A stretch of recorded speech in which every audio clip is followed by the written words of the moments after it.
is willing to actively participate in the Belt and Road Initiative. Further advance pragmatic cooperation between the two countries. Cooperation under the Belt and Road Initiative. 2025년 8월 28일 네팔 정부는 대형 소셜미디어 플랫폼들에게 국내 등록, 현지 책임자 지정 등의 요건을 부과하고 7일 내 플랫폼들이 요건을 충족하지 못할 경우 네팔 통신망에서 차단한다는 정책을 발표합니다. 네팔 정부는 온라인상에서 증오, 소문, 사이버 범죄에 대해 대형 소셜미디어 플랫폼들이 게시글 삭제, 계정 차단 등의 요청에 적극적으로 협조하지 않자 나온 일련의 조치라는 점을 부각하며 공식적으로 온라인 악용을 막기 위한 규제의 필요성을 주장했습니다. 그러나 네팔 내에서는 정부의 정책에 대해 적절한지를 두고 논란이 발생하기 시작합니다. 일주일 뒤인 2025년 9월 4일, 네팔 정부는 등록을 이행하지 않은 대형 플랫폼들을 차단 대상으로 발표합니다. 이 플랫폼에는 페이스북과 X, 유튜브 등이 포함되었으며 총 26개의 앱과 플랫폼이 차단 목록으로 공개되었습니다. 2일 뒤인 2025년 9월 6일, 네팔 정부의 발표대로 실제 플랫폼들이 차단되기 시작하자 젊은 층을 중심으로 검열로 표현의 자유를 침해하고 있다는 반발이 온라인상에서 급격하게 확산되었으며 비슷한 시기 정치 엘리트들의 부패와 사치가 연관된 네포키드 캠페인 폭로 글들이 차단 시도되자 오프라인 거리 집회가 시작됩니다. 9월 8일 네팔 수도 카트만두에서 대규모 시위로 격화되자 경찰과 충돌이 발생합니다. 그리고 경찰이 시위대를 향해 총을 발포해 수백 명의 사상자가 발생합니다. 이후 시위대는 관공서 및 국회, 언론기관들을 점령하고 부패와 연관된 것으로 추정되는 여러 건물들을 파괴시키기 시작합니다. 정부는 책임성 확보를 위해 플랫폼들을 규제해야 한다는 입장이었지만 시위대와 시민들은 이를 검열과 정보 통제 시도, 오랜 기간 누적된 부패 폭로를 숨기려는 시도로 해석했습니다. 그리고 이곳은 시민들의 분노가 촉발된 대표적인 장소 중 한 곳입니다. 이곳은 2023년 완공된 네팔 간다키주 포카라에 위치한 포카라 국제공항입니다. 이 공항은 히말라야의 경관을 보기 위해 전 세계에 몰려드는 관광객을 유치하기 위한 네팔의 정책에 따라 추진된 공항으로 포카라 국제공항은 네팔 정부가 해당 지역을 육성하기 위한 일련의 계획 중 하나였습니다. 그러나 완공된 이후 이 공항은 네팔 정부의 목표와 달리 네팔 국민들은 무능력과 부패의 상징으로 지목했습니다. 현재 이 공항은 수많은 문제를 갖고 있을 뿐만 아니라 설계 단계에서 네팔의 기득권층의 부패와 연관된 흔적들이 네팔 국민에게 알려지기 시작했습니다. 그러나 이것은 네팔 국민들이 제기한 엘리트층들의 부패 의혹과 관련된 전체 사항 중 일부에 불과했습니다. 현재 네팔 내에서는 기득권층들의 부패 의혹을 받고 있는 수많은 곳이 있습니다. 그리고 이 의혹들과 연관된 하나의 국가가 등장합니다.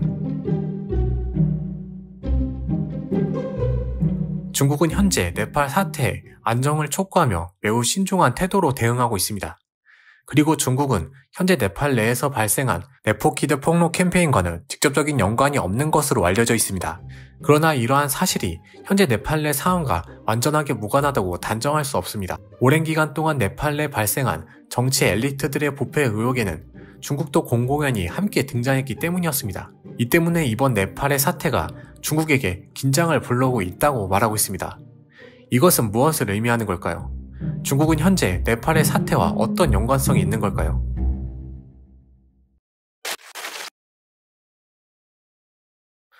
네팔은 바다와 접하지 않은 내륙국으로 다른 나라와 교역을 하기 위해서는 중국과 인도 중 한 곳을 필수적으로 통과해야 합니다.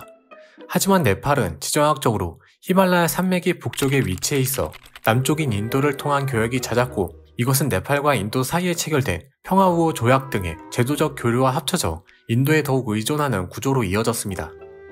그리고 이곳은 두 국가를 잇는 교역의 상징과도 같은 곳이었습니다.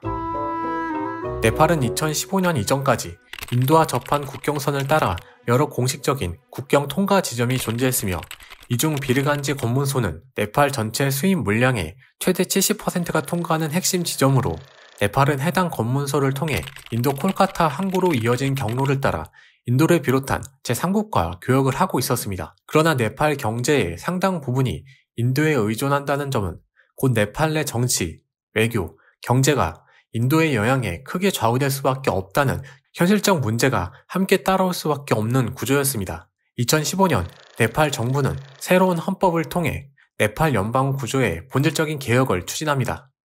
이 과정에서 네팔의 권력을 분배하고 선거구로 재편하는 등 네팔 내 오랜 정치적 쟁점을 마무리하려는 시도였습니다. 그러나 인도와 국경을 맞댄 남부 평원에 거주하는 마데시족과 타루족은 이 헌법이 자신들의 정치적 대표성을 제대로 보장하지 않고 선거구 확정과 시민권 등에서 네팔 내 소수 민족들에 대한 차별적인 내용을 담고 있다며 강력하게 반발하게 됩니다. 이러한 결과 마데식의 정당들이 연합하여 헌법 개정에 반대하는 총파업과 시위를 시작했고 인도와 핵심 교역로인 비르간지 국경을 점거하고 물류를 차단하면서 해당 지역이 봉쇄되기 시작했습니다. 이 과정에서 인도 정부는 공식적으로 네팔 내 시위로 인해 안전상의 이유로 네팔로 향하는 물자를 차단하는 상황에 이르게 되면서 네팔 내 연료와 가스 공급이 막히는 상황에 이르게 됩니다. 인도는 마데시족과 민족적, 문화적으로 매우 가까운 사이였기 때문에 사실상 마데시족의 시위를 지지하는 모습처럼 보였고 국경 차단과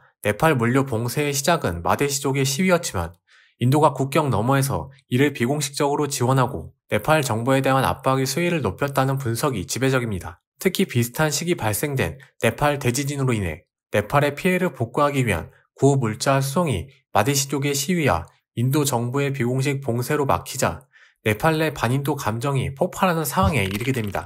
그 결과 당시 총리였던 샤르마 올리 총리는 인도의 네팔 내 영향력 행사에 굴복하지 않는 강한 모습을 통해 정치적 입지를 크게 강화하는 계기가 되었습니다. 그리고 이것은 네팔이라는 국가 전체 입장에서 인도를 대체하는 새로운 협력의 필요성이 부각되는 원인이 되었습니다. 약 5개월간 이어진 봉쇄는 협의를 통해 네팔 정부가 일부 수용하는 선에서 협의를 통해 마무리되었지만 이 사건은 네팔의 외교 노선을 근본적으로 바꾸는 가장 결정적인 계기가 되었습니다. 2016년 올리 총리가 인도의 비공식 봉쇄 사태 마무리 직후 중국을 방문합니다. 올리 총리는 시진핑 중국 국가주석과 정상회담을 갖고 중국 정부와 무역 및 운송에 관한 협정을 체결합니다. 이 협정은 네팔이 제3국과 교역할 때 인도 항구뿐만 아니라 텐진과 선전 등의 중국 항구를 이용할 수 있게 된 역사적인 사건으로 이후 네팔 정부는 점차 중국 정부와 협력을 확대하기 시작합니다.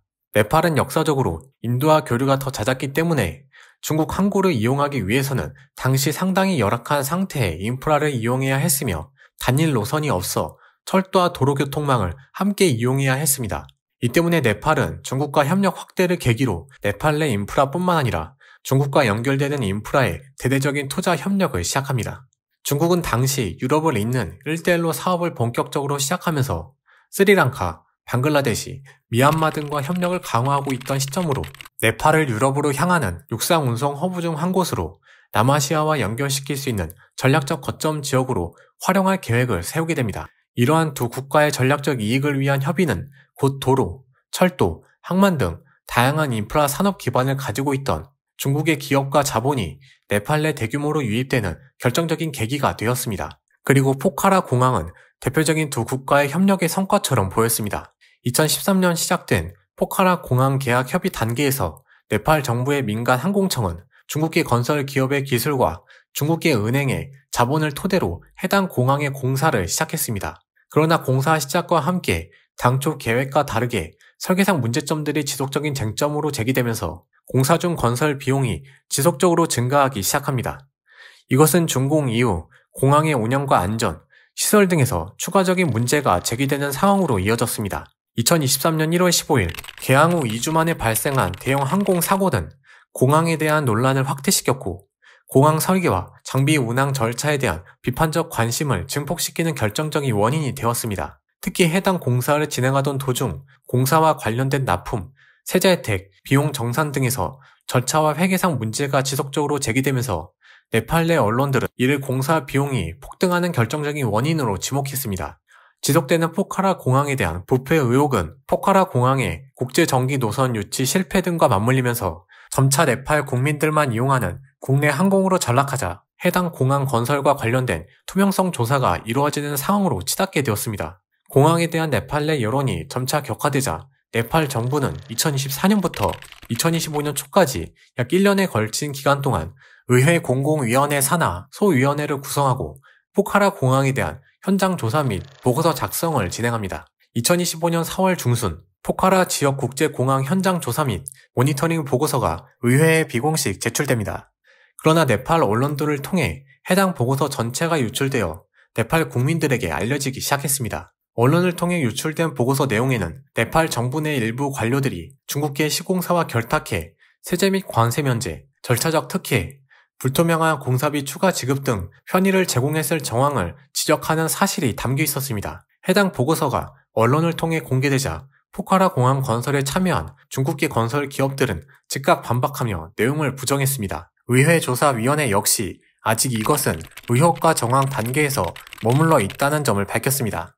그러나 의회조사위원회는 해당 정황을 근거로 네팔 부패 수사국에 수사를 권고했다는 사실입니다. 이것은 정황이 단순 의혹 수준에 머물지 않고 있다는 점을 분명히 나타내는 신호였습니다. 이것은 곧 중국계 기업들이 해당 공항 건설과 관련된 부패 조사가 착수될 경우 언제든 참고인에서 용의자로 바뀔 가능성이 충분하다는 점을 시사하고 있습니다. 하지만 이 공항은 네팔 정부의 부패만을 상징하지 않았습니다. 네팔 포카라 국제공항의 북쪽에는 히말라야 산맥이 위치해 있어 지리적으로 비행기들이 원활하게 진입하기 위해서는 남쪽을 경유해야 합니다. 이는 곧 남쪽에 위치한 인도와 협력이 필요하다는 결과로 이어집니다. 그러나 인도는 포카라 공항을 중국의 진주 목걸이 전략의 일부로 간주하며 경계해왔습니다. 이는 중국이 대외 투자로 인도양을 따라 주요 무역 항들을 연결하려는 모습이 진주 목걸이와 같다는 비유에서 나온 전략으로 중국은 유럽으로 향하는 1대1로를 위해 인도 주변국과의 협력을 강화했지만 인도 입장에서 이것은 인도를 둘러싸는 형태였기 때문에 중국의 행동을 경계할 수밖에 없었습니다. 특히 인도가 네팔의 요청을 받아들일 경우 중국과 국경을 접한 인도의 영공을 개방해야 하지만 이는 중국과 국경 분쟁으로 인도 공군이 통제하는 일부 구역도 포함됐다는 사실입니다. 이러한 상황에서 네팔에 중국 자본으로 건설되는 포카라 공항은 당연히 인도 입장에서 부정적일 수밖에 없었습니다. 중국이 네팔을 이용해 인도와 국경 분쟁인 지역들을 개방해서 자신들에게 유리한 입장을 취할 수 있다는 주장이 나올 수 있는 부분이었습니다. 이는 네팔이 공항 건설 전 또는 건설 중에 인도와 협상을 통해 적극적으로 국제선 취향을 위해 노력해야 했다는 사실이었습니다. 그러나 네팔 정부는 공항이 개항된 이후에도 인도와의 항공로 협상이 완료되지 못했습니다. 이러한 결과 일부에서는 네팔 정부의 안일한 대처를 문제 삼았습니다. 이는 부패 의혹과 합쳐지면서 정부 관료들이 자신들의 이익만을 위한 행동으로 포카라 공항의 문제를 키웠다는 지적이 커지는 결과로 이어졌습니다. 그리고 현재 중국과 협력한 네팔 내 인프라 사업 상당수는 포카라 공항과 마찬가지로 여러 의혹을 받고 있습니다. 2017년 네팔 수도 카트만두 북서쪽에 위치한 부디 간다키강에 수력 발전소를 건설하기 위한 입찰 과정에서 네팔 전 총리와 일부 정치인들이 중국계 시공사로부터 뇌물 수수했다는 폭로가 이어지고 구체적인 거액의 액수까지 등장하자 계약이 취소되고 재입찰을 진행하는 등 큰 혼선이 반복되기도 했습니다. 이후 8년 동안 4번의 계약과 취소가 반복되면서 제대로 된 시작조차 하지 못하는 상황에 이르자 포카라 공항과 함께 해당 댐 사업도 네팔 국민들에게 대표적인 부패의 상징으로 전락했습니다. 현재 네팔 국민들은 네팔 전 총리를 비롯한 정치인들이 중국과 연결된 부패 의혹이 온라인상에서 빠르게 확산되자 이를 막기 위해 소셜미디어 플랫폼들을 규제하고 이들을 제재했다는 의심을 보내고 있습니다. 아직까지 네팔 내 시위는 부패와 연관된 네팔 내 정치인들과 엘리트들을 향해 있지만 여러 문제에서 중국 기업들과 연관되어 있다는 의혹으로 인해 언제든 네팔 국민들의 분노는 중국으로 향할 수 있습니다. 네팔은 내륙국이라는 지정학적으로 불리한 조건에서 중국과 인도라는 강대국들과 필수적으로 대화할 수밖에 없는 구조를 띠고 있습니다. 이 때문에 2015년 인도의 비공식 봉쇄 이후 네팔이 인도를 대체하는 파트너로 중국을 선택하는 다변화 전략은 분명 필요한 정책이었습니다. 그러나 이 과정에서 네팔의 정치인들이 자신들만의 이익을 위해 제대로 된 절차 없이 중국 기업들에게 편의를 제공하는 과정 등으로 네팔 국가 전체에 경제적으로 큰 손해를 끼친 반면 네팔 내 엘리트 정치인들이 부패 의혹으로 얻은 이익을 통해 호화로운 생활을 이어가자 결국 네팔 국민들의 분노를 불러왔습니다. 중국 정부는 현재 네팔의 문제에 신중한 태도로 접근하고 있습니다. 네팔 내 사태가 하루빨리 안정화되길 원하고 있지만 일련의 과정들을 살펴보면 중국 역시 이번 사태에서 자유로울 수 없다는 점은 분명하다는 사실입니다. 시위 이후 네팔 정부는 SNS 금지 조치를 철회하고 총리가 사임하면서 새로운 정부를 위한 위원회가 구성되는 상황으로 이어지고 있지만 지도자의 공백이 길어지고 정치적 리더십이 부재할 경우 네팔 군부 개입 가능성에 대한 우려도 함께 나타나고 있어 언제든 네팔의 문제는 또다시 불거질 수 있습니다. 과연 이번 사태는 어떤 결과를 맞이할까요? 네팔 내 뿌리 깊은 부패와 양극화를 해소시킬 수 있는 기회가 될 수 있을까요?